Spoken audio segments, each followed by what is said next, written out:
So, ihr Lieben, an dem Tag, wo du gläubig wirst, wo du sagst, Jesus, mein Leben gehört dir, ist es hochinteressant, dass Gott plötzlich dein Leben in eine Richtung lenken wird, was du nicht auf dem Plan, auf dem Radar gehabt hast. Und ich möchte bewusst diesen Bilderrahmen nehmen. Ich habe vor dem Sommerurlaub, falls wenn du da gewesen bist, euch, unserem ICF-Staff, auch meiner Familie, auch im Sommerurlaub den Auftrag gegeben. Überlegt euch, was steht in diesem Bilderrahmen drin? Wie sieht Gott mich ganz konkret? Und es ist nicht eine einfache Frage, weil vielleicht sagst du, Gott ist mir nicht begegnet wie bei Moses, bei Abraham, bei Esther, bei Deborah, bei den 12 Jüngern, sondern ich habe so ein vages Gefühl, was Gott machen möchte und könnte. Der Bilderrahmen ist matchentscheidend, ich sage dir warum. Weil wenn du nicht weißt, was deine Berufung, deine Bestimmung in deinem Leben ist, dann weiß man auch nicht, zu was sagt man ja, zu was sagt man nein. Und ich glaube ganz bewusst, in jungen Jahren macht es mega Sinn, dass du weißt, das hat Gott mit meinem Leben vor. Ich mag mich erinnern, ich bin 18 Jahre jung gewesen, bin zum Glauben gekommen, bin mit dem Motorrad von Grabs nach Bux, St. Gallen, das ist in der Ostschweiz, wunderschön. Ja, danke. Aus dem Rheintal nach Hause gefahren und ich hörte eine Stimme, du wirst einen Evangelisten werden. Und ich hatte keine Ahnung, was ist ein Evangelist. Aber am nächsten Tag hatten wir Schule, Französisch, Parlez-vous français. Und ich war da und ich habe beim Französisch gehört, in der Pause holst du alle deine Freunde zusammen und erklärst ihnen, dass du zum Glauben gekommen bist. Das war meine erste Evangelisation. Ich habe erklärt, ich habe Jesus kennengelernt, keine Ahnung, was es bedeutet, aber ich spüre, mein Leben ist nicht mehr das Gleiche. Und dann hatte ich diesen Traum, dass ich ein Pfarrer werden möchte, oder ein Evangelisten. Und dann ist hochinteressant, dann wollte ich unbedingt sofort in eine Bibelschule gehen. Sofort, weil ich habe gewusst, ich muss Theologie lernen und auch Hochdeutsch. Das hätte sich vermutlich gelohnt, genau. Und dann hörte ich eine Stimme. Bevor das Scheinwerferlicht auf dich leuchtet, solltest du innerlich leuchten. Bevor du etwas zu sagen hast, solltest du Charakter lernen. Und ich habe gesagt, Gott, was meinst du mit dem? Er hat gesagt, du musst eine Berufsausbildung machen. Ich habe gesagt, ja, für was dann? Ich werde dann nicht das durchziehen. Er hat gesagt, ich möchte deinen Charakter formen. Und dann kam die große Frage bei den Männern, die RS, in das Militär in der Schweiz. Ich war im Militär, weil ich gut bin.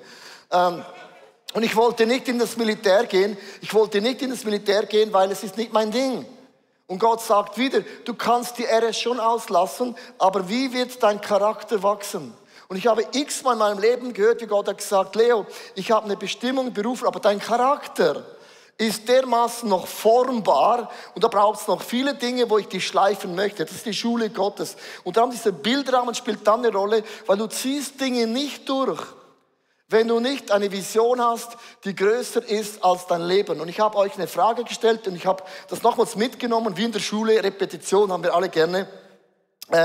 Wie sieht Gott mich als eine Frau, als einen Mann, die Identität, als Leiter, Leiterin in meiner Familie? Das sind einfach so ein paar Fragen, weil es ist ja nicht so, dass du einen Bilderrahmen machst, sondern du kannst auch verschiedene Bereiche einen Bilderrahmen machen. Finanzen, mit deinen Talenten, mit deinen Fähigkeiten, deiner Familie, Freundschaften, aber auch deine Hauptberufung, wie Gott dein Leben sieht. Und ich habe einen Freund, der hat mir ein Bild geschickt, der hat gesagt, Leo, jetzt muss mal schauen, was ich gemacht habe. Hat 8 Bilderrahmen entwickelt und es ist in einem Haus, beim Eingang ist es da und jeden Tag sieht er das an, was Gott für ihn bereitet. Meine Frage ist, hast du ein klares Bild?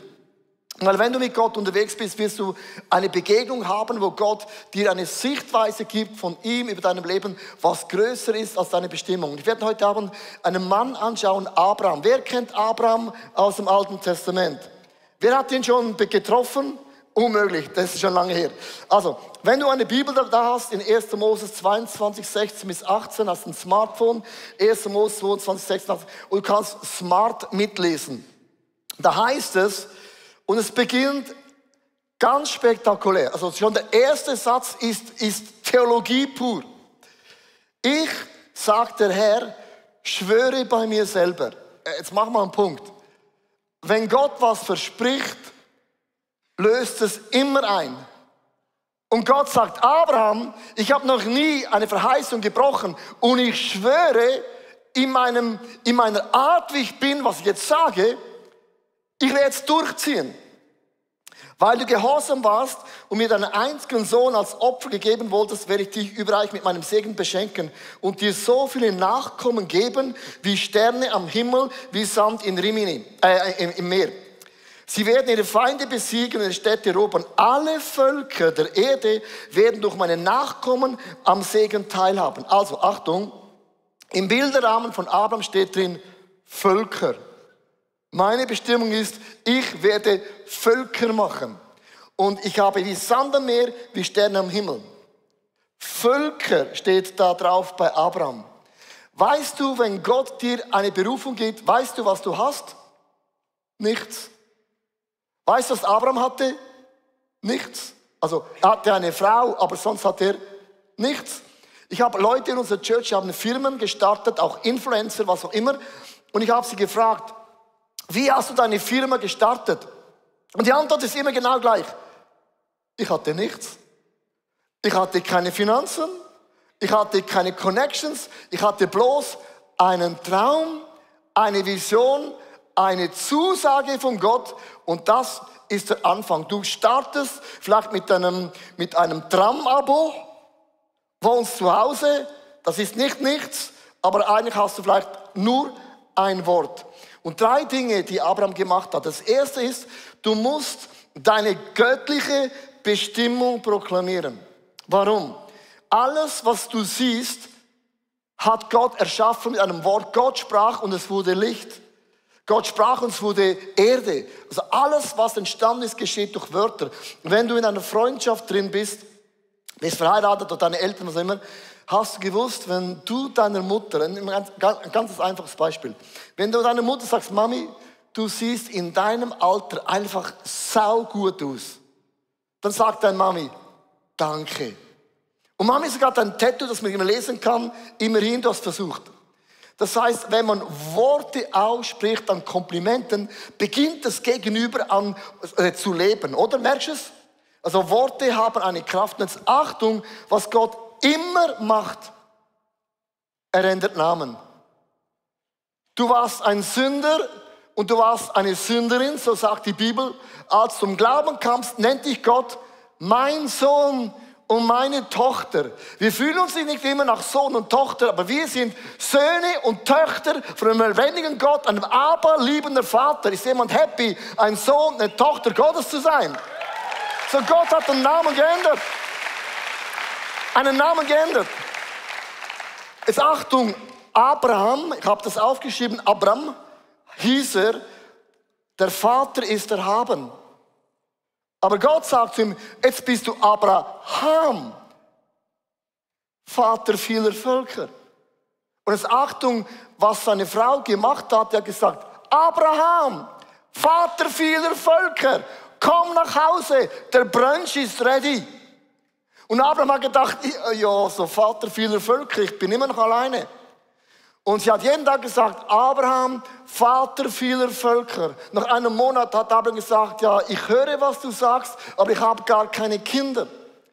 Das heißt, wenn Gott einen Traum gibt, kann es sein, dass nach einem Jahr, nach 2 Jahren, du noch immer proklamierst und nichts ist da. Es gibt Leute, die sagen, habe ich schon oft gehört, oh, ich spüre Gott nicht. Oh, ich fühle nicht die Worship mehr.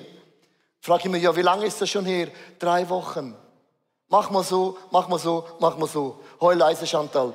Mit anderen Worten, wenn du Abraham sagst, ich spüre Gott nicht, man sagt Abraham, ich habe jeden Tag von Sarah gehört, Abraham, Vater vieler Völker, komm nach Hause. Wie war dein Tag? Wie geht's dir? Und ich habe gedacht, bla bla bla bla. Völker steht drin.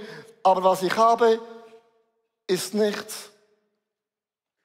Weißt du, wie der Teufel dich angreift? Das ist ein brüllender Löwe. Der Teufel kann 2 Dinge nicht machen. Er hat keine Macht mehr. Die Bibel sagt, die Macht vom Teufel ist gebrochen für immer. Der Schuldschein in deinem Leben ist zerrissen, nichtig erklärt worden. Und das Zweite, der Teufel kann nichts kreieren. Alles, was der Teufel macht, er kann täuschen. Und der Feind brüllt und sagt, Adam und Eva, hat Gott wirklich gesagt, nur dieser Baum? Abraham Abraham hat Gott wirklich gesagt, du bist ein Vater vieler Völker. Und nach einem Jahr, nach 2 Jahren, Proklamation, nichts geschieht, dann musst du aufstehen und sagen, wenn Gott hat geschworen, wenn Gott schwört, bei seinem eigenen Wort, wird es Gott durchziehen. Und der Punkt ist, dass beim Warten macht man manchmal Fehler. Und ich sage euch ganz kurz mal die Liste von ein paar Fehlern von Abraham, der Glaubensheld der Bibel. Und ich werde erklären, wieso ist der Glaubensheld der Bibel. Abraham war vom Zweifel zum Vater geworden. Erstens, er musste die Götzen der Familie loslassen. Gott hat gesagt, verlass die Götzen der Aberglauben der Familie. Viele von uns müssen gewisse Dinge von deinen Eltern verlassen. Was sie glauben, was sie tun, was sie machen. Gar nicht so einfach. Er hat dann im Mittelmaß stehen geblieben. Gott hat gesagt, verlass das Land. Und er bleibt in Haran in der Mitte stehen. Und Gott hat gesagt, Abraham, ich habe gesagt, move on. Oft, wir verlassen Porno, Eifersucht, was auch immer. Und in der Mitte bleibt man stehen und Gott sagt, move on. Jetzt kommt es ganz, ganz krass. Er ist in der Wüste in Ägypten. Er ist verheiratet, die Sarah ist wunderschön. Und ein Mann sieht die Sarah und Abraham hat Angst. Wenn er weiß, meine Frau, werde ich umgebracht werden. Und dann sagt Abraham, hey, das ist im Fall nicht meine Frau. Es ist mega hübsch, es ist meine Schwester. Hat gelogen, war eine Notlüge. Okay, einmal ist keinmal, sagt man. Dann hat er Ismael gezeugt, hat gesagt, okay, wenn meine Frau nicht schwanger wird, obwohl ich es mache und die blaue Pille, dann nehme ich halt die Magd. Und war ungehorsam, hat einen Ismael gegründet. Und jetzt beim zweiten Mal, beim Abimelech, wieder Angst, sie werde umgebracht, sagt, die heiße Frau da, diese Schnitte, ist meine Schwester. Man sagt in der Leidenschaft, wenn du einmal einen Fehler machst, ist okay, zweimal bist du doof. Abraham, der Vater vom Glauben, hat eine Versagerliste. Und darf ich dich heute fragen, was ist deine Versagerliste? Niemand von uns ist perfekt. Beim Warten macht man Fehler. Und der Teufel kommt und wird dich anklagen und sagen, wie kannst du ein Vater vieler Völker sein, wenn du nicht mal diese Dinge in der Reihe bringst? Der Feind täuscht dich, er klagt dich an und darum muss deine Proklamation ist lauter als deine Geschichte. Du bist nicht dein Fehler. Du bist ein Sohn und eine Tochter vom lebendigen Gott. Das ist deine Identität. Proklamiere. Und jetzt kommt das Dritte. Es ist nicht immer so, dass Gott etwas sagt und pronto, subito geschieht es. Fear of missing something hat in diesem Plakat gar keinen Platz, weil ich erkläre ganz kurz. Abraham, ich habe eine Liste gemacht, er war die erste Generation. Also Abraham und Sarah haben einen Traum. Die zweite Generation ist dann Ismael und Isaac. Und Ismael, habe ich durchgestrichen, war nicht die Verheißung Gottes. Die dritte Generation wird Jakob und Esau. Die hatten auch ein bisschen einen Bruderkonflikt, dass wenn du deinen Bruder auf die 12 gibst, bist nicht der einzige Person. Und in der dritten Generation ist es noch kein Volk. Ist noch kein Volk. Die vierte Generation haben sie 12 Söhne, 12 Stämme. Esau hat die Edomiter. In der vierten Generation entsteht das Plakat. Ich habe gegoogelt, geforscht. Eine Generation geht schon 25 und 30 Jahren. Abraham wartete 120 Jahre. 120 Jahre Proklamation. Vater vieler Völker. Wer von euch wartet schon länger als 5 Jahre? Okay, ich hoffe, du bist 5-jährig. Aber liebe Leute, wir haben heute eine Mentalität, wenn es nicht in 6 Monaten da ist, dann ist Gott nicht gut, dann funktioniert der Glaube nicht. Dann ist es ein Märchen, dann möchte ich mein Leben selbst in die Hände nehmen. Der Glaube hat zu tun, Gott ist nicht in Hurry. Gott hat Zeit, Gott kann 120 Jahre einfach Zeit lassen. Das ist auch interessant. ICF Zürich, ich nehme ein gutes Beispiel, weil wir sind im ICF Zürich. ICF, dieser Name, habe nicht ich oder Dave erfunden. Heinz und Annelies Struppler, die Gründer von dieser Church, haben gesagt, wir brauchen eine International Church in Zürich. ICF, International Christian Fellowship. Und sie haben geträumt von Kirchengründen, von Musicals, von Camps, von all diesen Dingen. Sie haben das Fundament gelegt. Aber sie haben es nicht gebaut. Hast du gewusst, David wollte Gott einen Tempel bauen. Und Gott hat gesagt, du legst das Fundament, aber dein Sohn wird den Tempel bauen. Manchmal säst du etwas und du wirst nicht ernten. Und das ist bitter. Es gibt eine Geschichte in der Mission, geht eine Familie in die Mission nach Afrika. Krasse Geschichte. Die Kinder sterben, der Mann stirbt. Und nach x Jahren in der Pension kommt die Frau nach Hause und sagt, ich habe 3 Menschen zum Glauben an Gott gebracht. 3 Menschen. Und alles, was ich erlebt habe, ist, mein Mann, meine Kinder sind gestorben. Und sagt, gewusst, das ist unser Auftrag. Und die Frau stirbt. Und erfährt nie die Geschichte, dass die 3 Menschen zum Glauben gekommen sind. Einer von denen hat eine Familie gegründet und der Sohn kommt zum Glauben, wird an Erweckungsweg und führt Tausende von Menschen in Afrika zum Glauben. Das Problem ist, die Missionarsfrau hat die Geschichte nicht gehört. Und das ist eklig. Es kann sein, dass du säst im Glauben, Finanzen spendest für etwas und du wirst nie das Resultat sehen und denkst, ich hab's gewusst, ich habe was falsch gemacht. Darum musst du proklamieren, wenn Gott geschworen hat, wird es Gott in deinem Leben durchziehen. Das Zweite, was es braucht, ist, wir müssen Gottes Wort mehr Gewicht geben als den Umständen. Weil der Punkt ist das, wenn du das machst, hast du innere Kämpfe. Gedanken, Gefühle, 1000 Dinge. Ich lese es ganz kurz vor bei Abraham, es ist eine krasse Story, Römer 4, Vers 18 bis 20. Obwohl nichts mehr zum Hoffen war. Also ich verstehe ein bisschen Grammatik, aber nichts mehr heißt effektiv niente. Da läuft nichts mehr. Er hielt an der Hoffnung fest und vertraute darauf, dass Gott ihn zum Vater vieler Völker machen wird, obwohl es keine Hoffnung mehr gab. Merkst du, das Plakat war eigentlich gesehen ein Joke. Dann wiederholt Gott nochmals das Gleiche. Wenn Gott etwas in der Bibel nochmals wiederholt, ist es immer eine Bestätigung. Wenn Gott dir einen Auftrag gibt, wird Gott es immer doppelt bestätigen. Gott wiederholt das Gleiche nochmals, nicht weil Grammatik ausgegangen ist. Das heißt hier, seine Lebenskraft war ausgezehrt, er war Game Over und der Mutterschoß von Sarah, tote Hose, alles Game Over. Das heißt wortwörtlich im Urtext, hast du das Bild? Trotzdem wurde er nicht schwach im Glauben. Jetzt überlegt er mal, er wurde nicht schwach im Glauben. Er zweifelte nicht an der Zusage Gottes, obwohl nichts mehr zu hoffen war. Vielmehr wurde sein Glaube fester. Also, liebe Leute, in diesem Bibeltext denkt man, wie geht das? Er macht Fehler, er ist ungehorsam, leugnet und dann kommt dieser Bibeltext. Dieser Bibeltext kann man nur verstehen, wenn man den Psalm 23 auch versteht. Psalm 23 heißt es, Gott deckt einen Tisch im Angesicht meiner Feinde. Ich sitze hier am Tisch und da ist mein Gott. Also ich nehme meinen Bilderrahmen, es gibt keine Hoffnung mehr, tue da drauf. Und ich nehme Platz am Tisch wie Abraham und sage, ach interessant. Das Problem vom Abraham war, er war zu alt. Ist auch ein Problem, zu alt. Zu jung ist auch ein Problem.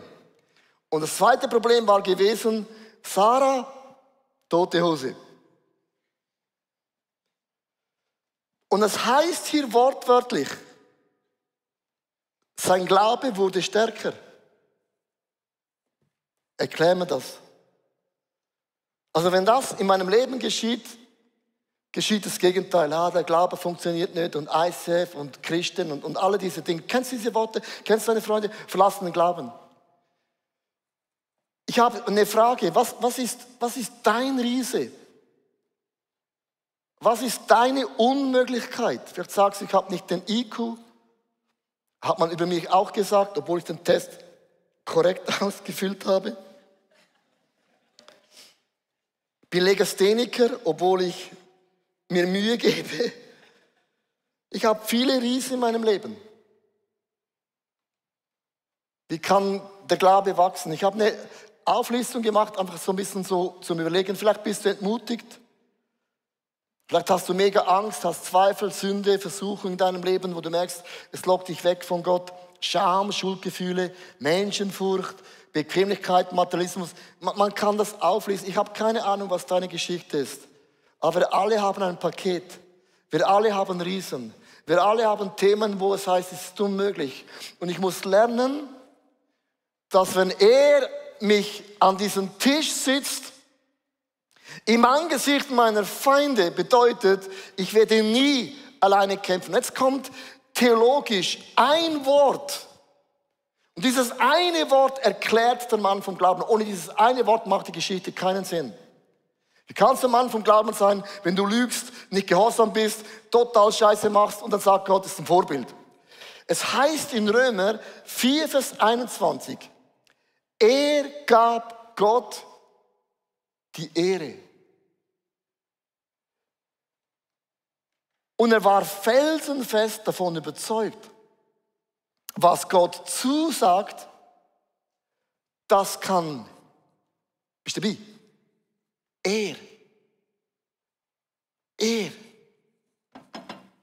Er kann es tun. Das Wort Ehre heißt im Urtext Kabod. Du gibst etwas Gewicht. Und das ist die tiefste Theologie. Wenn du einen Fehler machst, dann kommt der Teufel, klagt dich an und er gibt deinem Fehler Gewicht. Gnade bedeutet, ich gebe Jesus das Gewicht. Er hat all meine Sünden, all meine Fehler auf sich genommen. Jesus, ich gebe deiner Vergebung Gewicht. Verstehst du, was ich meine? Du gibst nicht der Gewicht die Meinung der Menschen. Like oder dislike, I don't care. Du gibst Gewicht der Mann, der gesagt, ich habe versprochen, ich schwöre, ich löse es ein. Du gibst Jesus Christus Gewicht in deinem Leben. Leute sagen, Leo, ich muss mehr Glauben haben. Kennst du, ich sollte auch mehr Muckis haben. Ich sollte nicht mehr zweifeln. Ich sollte mehr Glauben haben. Ich sollte mehr zweifeln. Du sagst, ich. Glauben und Gnade heißt nicht ich. Er sitzt an meinem Tisch vor meinen Feinden. Er heilt. Er vergibt. Er treibt Dämonen aus und nicht ich. Du gibst Jesus Christus Gewicht in deinem Leben und nicht deinem IQ, den Umständen und der Meinung der Leute. Das ist Abraham. Das ist Abraham. Ich habe vor 3 Wochen einen Mann getroffen. Gesagt, ich bin geschieden, ich habe total alles verbockt. Und weißt du, das Problem ist? Er klagt sich an. Okay, jeder Fehler hat Konsequenzen. I get it. Bin ich doof. Das Problem ist, man klagt sich so lange an und glaubt nicht mehr, dass Gott mich gebraucht. Und du gibst deinem Fehler mehr Gewicht als der Gnade Gottes. Und Abraham würde sagen, Jungs und Mädels, soll ich euch erklären, was ich gemacht habe? Der Mann des Glaubens heißt nicht, ich bin perfekt. Er gab Gott das Gewicht in seinem Leben. Und ich ende, wie kann man konkret diesen Bilderrahmen dann auch in Realität umsetzen? Drittens, man muss mutige Glaubensschritte gehen. Weil was ich oft von Menschen höre, die nicht gläubig sind, sagen, ja, ihr Christen, ihr macht es euch mega einfach. Ihr betet zu Gott. Gott, gib mir eine Freundin, gib mir einen Freund, gib mir ein Haus, einen Job, ein Auto, ein Motorrad, eine Yacht, einen Hund, den kann man gratis bekommen. Und dann wartet man so. Kennst du das so? So. Glauben heißt nicht, ich mache nichts. Der Glaube ist eine Partnerschaft. Gott macht nie ein Wunder ohne deinen Beitrag. Nie. Es heißt in Jakobus, hochinteressant, 2, 17 und 18, genauso nutzlos ist der Glaube, wenn er nicht in die Tat umgesetzt wird. Er ist tot. Mein Glaube kann ich dir zeigen, du brauchst dir nur anzusehen, was ich tue. In den jungen Jahren habe ich auch einen Kollegen, nenne ich es ihn mal so, er wollte unbedingt Pilot werden. Pilot. Aber er ist bis heute kein Pilot geworden. Dann habe ich gefragt, wieso bist du kein Pilot geworden? Das ist viel zu teuer. Und dann die Auflöseprüfung ist so mega schwierig. Und sie werden mich nicht nehmen, darum habe ich schon gar nicht versucht. Also habe ich gesagt, hast du mal eine Lektion genommen? Nee, bringt nichts. Kennst du solche Leute? Haben einen Riesentraum, aber haben nicht mal eine Stunde genommen. Ich erkläre euch ein Prinzip in der Bibel und dann werden wir zusammen beten. Wie geschieht ein Wunder? Ich gehe ein paar Geschichten durch, nicht chronologisch, und zwar als Abraham seinen Sohn opfern musste. Und das ist ja unvorstellbar, diese Herausforderung. Weißt du, wann Gott das Wunder machte? Erst als Abraham das Messer nahm, erst dann hat Gott eingegriffen. Als Gott sagt zum Volk, geht in das freie Land, überquert den Jordan, das war voll von Wasser. Dann haben sie gesagt, ja wie? Gott hat gesagt, die Priester sollen den Fuß in den Jordan reinstecken. Und sie haben gedacht, dann sind wir alle tot. Erst als sie den Fuß reinsteckten, hat der Jordan gestoppt und alle gingen rüber. Manchmal brauchst du einen Fuß, den du hinhältst. Petrus sagte zum Gelähmten, Gold und Silber habe ich keins, nicht mal Twint. Und er sagte, steh auf. Weißt du, wann der Gelähmte geheilt wurde? Lies es nach. Erst als Petrus ihm die Hand reichte, wurde er geheilt. Manchmal brauchst du einen Fuß. Ist einfach. Eine Hand. Ein anderes Beispiel.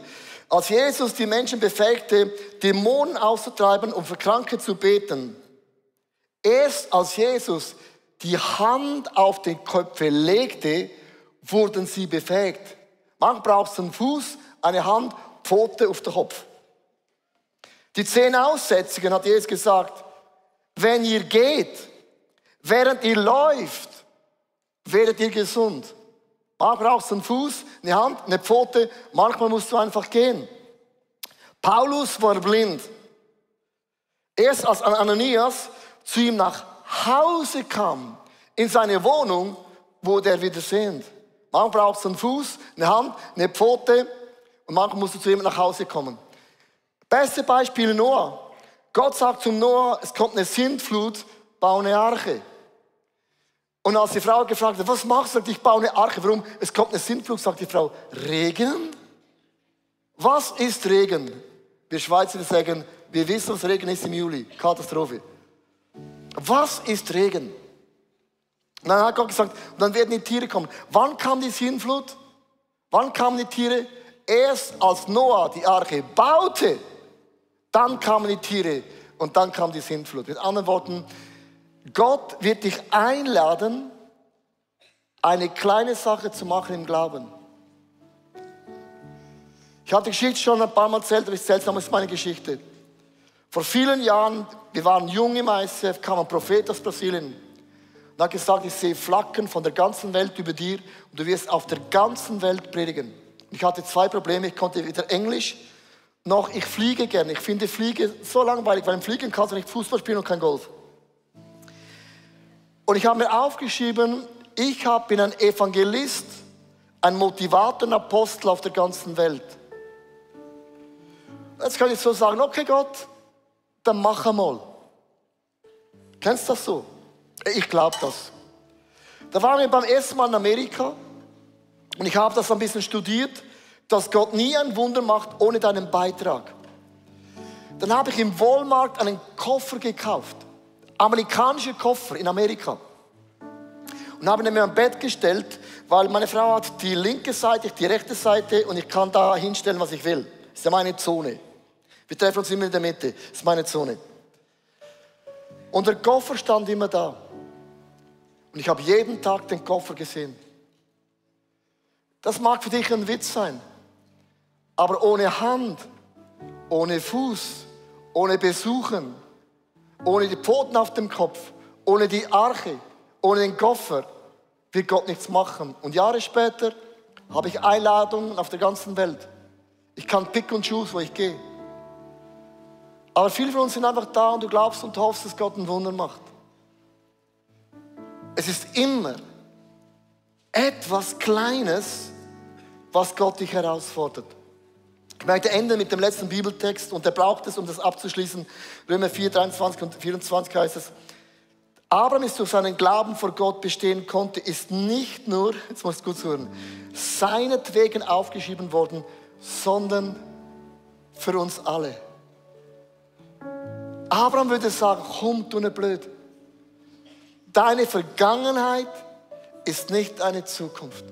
Hör nicht auf zu sagen, ich bin Abraham, Vater vieler Völker. Auch wenn ich 120 Jahre warte, ich werde nicht aufgeben, weil Gott hat geschworen, das, was er verspricht, zieht es auch durch in meinem Leben. Amen. So mein Challenge für die nächsten 3 Wochen ist für uns alle, wenn du willst, mach einen Bilderrahmen und sag, Heiliger Geist, wie sieht Gott mich? Was ist sein Plan für mein Leben? Du fragst mich, wieso bin ich Pastor von einer Church? Ich liebe Gott und ich liebe die Kirche. Ich könnte nie in der Wirtschaft arbeiten. Das ist mir zu... Na, hör mal auf. In der Kirche zu arbeiten, für mich, wow. Für andere, nein, da könnte ich nie. Merkst du es? Es ist unterschiedlich, es ist eine Berufungsfrage. Es braucht Menschen in der Politik, im Sport, in der Ausbildung, aber auch in der Church. So die Frage ist, was steht da drauf? Und die Umstände mögen gegen das sprechen, was Gott mit dir vorhat. Ich lade euch ein, aufzustehen, live, Microchurch, online und auch den Club. Und ich möchte dich bitten,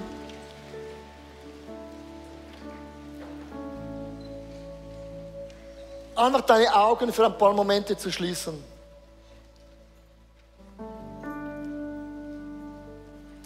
Schau, es ist nicht eine Predigt, wo du nach Hause gehst und sagst, wow, mega krass, sondern man muss daran arbeiten. Aber wenn du nicht ein Bild hast, was Gott vorhat, dann machst du das, was irgendwie einfach du das Gefühl hast. Gott hat dich geformt und geprägt im Leibe deiner Mutter. Kunstvoll, liebevoll, hat jeden Tag von deinem Leben eingetragen im Buch. Aber nicht nur das, du hast eine Bestimmung. Du hast einen Auftrag.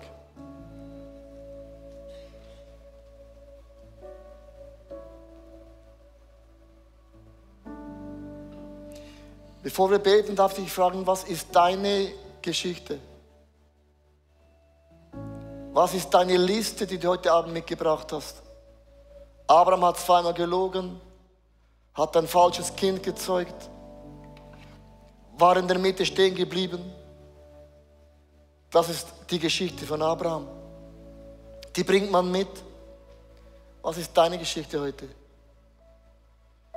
Das Problem ist, dass die Geschichte ist so laut, dass der Teufel dich anklagt, dir Schuldgefühle macht und du hast das Gefühl, alle anderen, aber ich nicht, weil ich habe zu wenig Glauben, ich lebe zu wenig heilig. Abraham gab Gott die Ehre. Er gab Gottes Gnade mehr Gewicht als den Umständen und auch den Fehlern. Ich möchte mit dem nicht sagen, es ist ein Freibrief für Fehler, das ist gar nicht der Punkt. Aber was gibst du Gewicht? Wir Christen, wir sind nicht perfekt, aber wir haben einen perfekten Gott. Wir leben vielleicht nicht besser, aber unsere Zukunft ist definitiv größer und besser. Vater, ich möchte dich bitten, dass du mit dem Heiligen Geist heute Abend meine geistlichen Augen öffnest. Wie siehst du mich?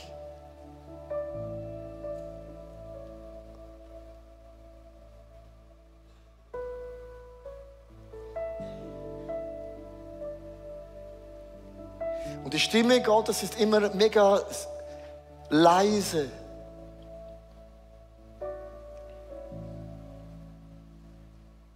Es ist wie ein Flüstern.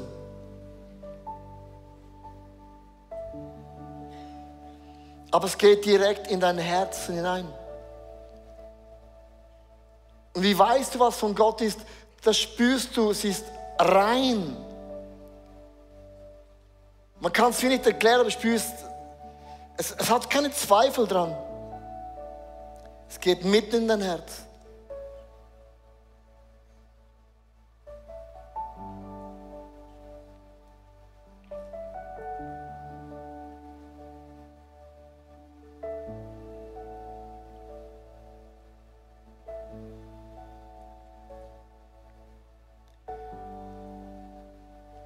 Eine Sache, was der Teufel immer macht, er versucht immer in der ganzen Geschichte der Bibel, hat er immer versucht, wenn ein Traum entstanden ist, eine Verheißung, hat der Teufel immer versucht, etwas zu stoppen, etwas umzubringen. Das ist wie eine Natur vom Teufel. Bevor etwas lebendig wird, macht es kaputt. Und ich spüre heute Abend, sind viele Träume Gottes sind kaputt gegangen worden, weil gewisse Dinge sind nicht so rausgekommen, wie du es gedacht hast. Der Diener von Elia betete, öffne meinem Diener die Augen. Wenn Gott wieder die unsichtbare Welt zeigt, wie wir es heute Abend sehen, es sind mehr Engel, die auf unserer Seite kämpfen als Dämonen. Dämonen sind gar kein Thema, weil es sind mehr Engel. Es sind mehr Menschen an unserer Seite als Gegner. Auch heute Abend, wir sind umgeben von Engeln, die mit uns kämpfen, Gott anbeten, ihm die Ehre geben. Ich möchte dich jetzt einfach einladen, für ein paar Augenblicke einfach da zu stehen. Ich höre, was der Geist Gottes mir heute Abend sagt. Herr, sprich. Ich höre. Herr, sprich. Und ich schreibe es auf.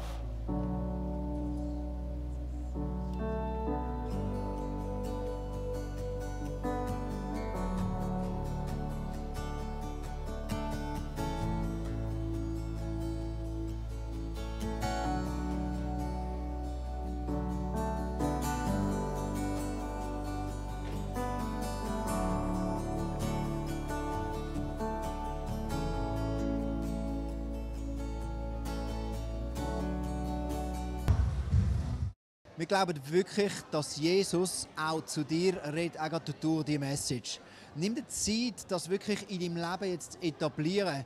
Und auch vielleicht braucht es amig so ein paar Wochen, wo du daran kaust, ein paar Tage. Und darum nimm dir Zeit, die nächste Woche, schreib Sachen auf und verinnerliche das, wie Jesus redet wirklich in dein Leben. Er hat etwas vor. Yes, und wenn du mehr Informationen willst, dann darfst du unbedingt unserem Telegram-Channel folgen. Er wird da unten eingeblendet für dich jetzt. Du kannst einfach mal drin hineinschauen, was so für Angebote noch vor Ort auch stattfindet. Dort wollen wir dich nämlich ganz herzlich einladen, dass du uns auch vor Ort besuchen kannst. Komm unbedingt mal vorbei. Unter anderem gibt es auch Sunday Night Extended, wo am 5 Uhr schon im City Room stattfindet, wo wir ganz praktisch in kleinen Gruppen teilweise Sachen zusammen anschauen, Bible Studies machen etc. Hey, wir freuen uns, wenn du vorbeikommst. Ja. Und jetzt segnen wir dich, dass Jesus dich führt und dass Jesus das, was er angefangen hat in deinem Leben, so richtig durchzieht und zum Aufblühen bringt. Amen. Amen.